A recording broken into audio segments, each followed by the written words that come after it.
وہی زمانہ تھا کہ اس زمانے میں ایک ایگزیبیشن ہو رہی تھی خواتین سے متعلق، مدر ڈے، جس میں مائیں اپنے بچوں کو لے لے کر آ رہی تھیں۔ اس نمائش میں دانشور یہ پہنچے اور انہوں نے صرف ایک سوال کیا کہ یہ ساری مائیں اپنے بچوں کو سیدھی جانب گود میں کیوں لیے ہوئے ہیں؟ اور انہوں نے انٹرویو لے کر بھی پوچھا کہ جب آپ بچے کو سلاتی ہیں تو کون سی کروٹ سلاتی ہیں، اپنے الٹی جانب یا سیدھی جانب؟ تو ماں نے کہا کہ ہم سیدھی جانب سلاتے ہیں۔ کہا کیوں؟ کہ یہ تو ہمیں نہیں معلوم، لیکن ہمیں یہ معلوم ہے کہ جب ہم الٹی جانب بچے کو سلاتے ہیں تو وہ چوک چوک کے روتا ہے، شاید ڈراؤنے خواب دیکھتا ہے، لیکن جب ہم سیدھی جانب سلاتے ہیں تو وہ آرام سے سوتا ہے اور سوتے میں مسکراتا رہتا ہے اور آرام کی نیند سوتا ہے۔ ہم یہ بات جانتے ہیں۔ جب وہ انٹرویو لے چکے تو اس کے بعد انہوں نے اس کے اوپر ریسرچ شروع کی، اور ریسرچ کرنے کے بعد انہوں نے ماں کے دل کی دھڑکن کو ٹیپ کیا اور ٹیپ کر کے بچے کو سلایا اور ٹیپ کو آن کیا تو بچہ سوتا رہا۔ جیسے ہی انہوں نے ٹیپ کو بند کیا بچہ چوک کے رونے لگا۔ تو وہ اس منزل تک پہنچ گئے کہ چونکہ ماں کا دل سیدھی جانب ہوتا ہے تو بچہ سوتے میں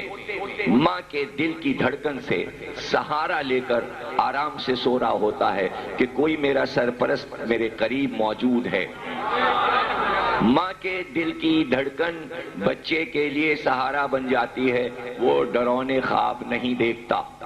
یہاں سے وہ چلے اور انہوں نے دیکھنا شروع کیا کہ کیا اس کے بارے میں مہاتما بدھ نے کچھ کہا، کرشن نے کہا، رام نے کہا، یا حضرت موسیٰ نے کہا ہو، یا حضرت عیسیٰ نے کہا ہو، یا زرتشت نے کہا ہو، یا کسی خلیفہ نے کہا ہو، یا کسی ولی نے کہا ہو۔ تلاش کرتے کرتے وہ اس منزل پر پہنچے کہ امام صادق فرماتے ہیں ماؤں کو چاہیے اپنے بچوں کو سیدھی جانب سلائیں تاکہ دل کی دھڑکن بچہ سنتا رہے، تاکہ وہ ڈر کے خواب میں چونکے نہ۔ اسی دن یہ فیصلہ ہو گیا کہ ہم امام صادق کی زندگی کو سمجھیں گے، ان کے اقوال کو دیکھیں گے، اور ہم سب مل کر 23 ملک مل کر ان پر کتاب لکھیں گے۔ اور یہ 23 ملک جس میں بلغاریہ، رومانیہ، ہنگری،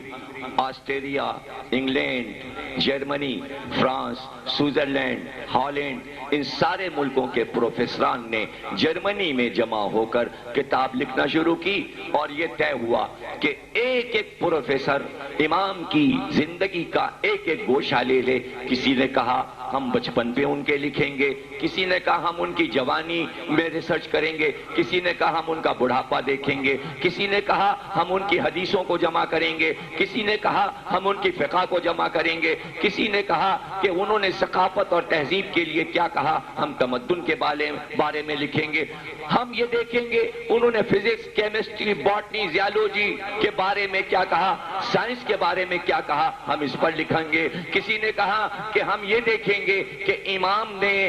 انقلاب کے بارے میں کیا کہا، امام نے فلکیات کے بارے میں کیا کہا، آفتاب و مہتاب اور ستارے اور دنیا کے بارے میں کیا کہا، ارضیات کے بارے میں کیا کہا، زمین کے اندر کیا ہے، پھولوں کے بارے میں کیا کہا، جانوروں کے بارے میں کیا کہا، انہوں نے عناصر اربع، آگ، ہوا، مٹی اور پانی کے بارے میں کیا کہا، انسان کے جسم کے بارے میں کیا کہا، ظاہری جسم کے بارے میں کیا کہا، اندرونی جسم کے بارے میں کیا کہا۔ اس طرح 23 نے ایک ایک موضوع بانٹ کر لکھنا شروع کیا، اور اس نے یہ کہا کہ ہم حق ادا کر دیں گے، کوئی چیز چھوڑیں گے نہیں جو نہ لکھیں۔ وہ عربی زبان کے بھی ماہر تھے، وہ فارسی زبان کے بھی ماہر تھے، وہ انگریزی زبان کے بھی ماہر تھے۔ ان کے لیے یہ آسانی تھی کہ عربی کتابیں بھی پڑھیں، فارسی کتابیں بھی پڑھیں، انگریزی کتابیں بھی پڑھیں، جرمن کتابیں بھی پڑھیں، فرینچ کتابیں بھی پڑھیں، اور تمام دنیا سے میٹر کھینچ کر لا کر ایک میز پر جمع کر کے کہا یہ امام صادق کے بارے میں میٹر ہے، اب ہم لکھنا شروع کرتے ہیں۔ اب ہم لکھنا شروع کرتے ہیں۔ حد یہ ہے کہ انہوں نے جب مکان بتایا تو یہ ریسرچ بھی کر لی کہ مکان کتنا بڑا تھا، اس مکان میں کمرے کتنے تھے، صدر دروازہ مشرق کی طرف تھا کہ مغرب کی طرف تھا، دہلیز کہاں سے شروع ہو کے کہاں ختم ہو جاتی تھی، باہر بیٹھنے کا کمرہ کیسا تھا، باہر کا وہ حصہ کھلا ہوا کہ جو میدان تھا جس میں کہ مدرسہ لگتا تھا وہ کتنا عظیم تھا، اس میں کتنے طالب علم آ سکتے تھے، مسجد نبوی کی طرف دروازہ کس طرح کھلتا تھا، پورے مکان کا نقشہ بنا کے دکھا دیا۔ دیکھیے ایسے کرتے ہیں ریسرچ، اس طرح کرتے ہیں ریسرچ۔ اور جب بچپن لکھا، بچپن بتایا تو کہا ابھی تو 5-6 برس کے ہیں، تو پہلے وہ پوری دنیا کی ریسرچ کرتی ہیں کہ 5, 6, 7, 8 برس کا بچہ جو ہوتا ہے اس کے عادات و اطوار کیا ہوتے ہیں، اس کی فطرت میں کیا ہے۔ تو کھیل تو اس کی فطرت میں ہے کہ وہ کھیل کی طرف مائل ہو جائے، تو کیا امام جو ایک قوم کا امام ہے اور وہ امام کا بیٹا ہے تو اس کے بچپن میں کیا یہ سب کچھ مل رہا ہے؟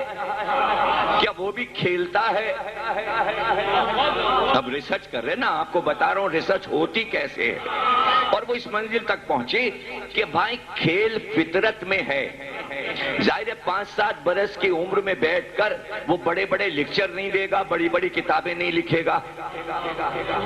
ہے وہ امام کا بیٹا، حالانکہ یہ سارے کام کر سکتا ہے، لیکن دنیا کے تصور میں نہیں آئے گا کہ کسی امام نے 5 برس میں 1 لاکھ صفحے کی کتاب لکھی، ممبر پہ کوئی خطبہ دے دیا۔ بچہ بچہ ہے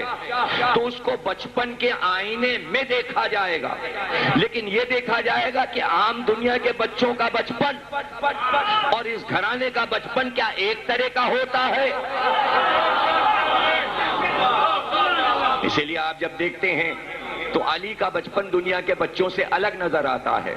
حسن اور حسین کا بچپن بالکل الگ نظر آتا ہے۔ تو اسی طرح ہر امام کا بچپن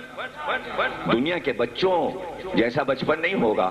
تو وہ کہتا ہے ہاں کھیلتے تھے، وہ کھیل تھا ان کا، لیکن ہم ان کے کھیل لکھ رہے ہیں چونکہ وہ بچپن لکھ رہا ہے۔ تو بچپن میں علم تو دکھا نہیں سکتا کہ علمی کارنامے دکھائے، وہ تو جوانی میں شروع ہوں گے، لیکن وہ یہ بتانا چاہ رہا ہے کہ جو اتنا بڑا آدمی جوانی میں آ کے کائنات کو علم دے دے، اس کے بچپن کی بنیاد میں کہیں علم تو ہوگا۔ دیکھیے حضرت علی اکبر نے امام حسین سے جب اجازت مانگی تھی تو کہا تھا کہ بابا ہم بچپن میں کھیلے بھی تو تلواروں سے کھیلے، تو شجاع بچپن میں بھی تلواروں سے کھیلتا ہے، تو جو عالم ہوگا وہ علم سے کھیلے گا، اس کا کھیل بھی علم ہوگا۔ حضرت ابو حنیفہ کہتے ہیں میں ایک بار امام صادق کے پاس بیٹھا تھا، ان کا 5 سال کا بچہ موسی کاظم کھیلتا ہوا آ گیا، لیکن ایک بکری کے بچے کا کان پکڑ کے کھینچ کے لا رہا تھا،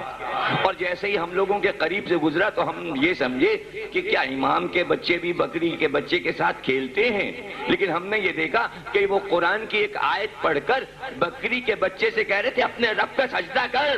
اپنے رب کا سجدہ کر۔ یہ تو امام ابو حنیفہ کی گواہی ہے۔ تو امام کا کھیل جو ہے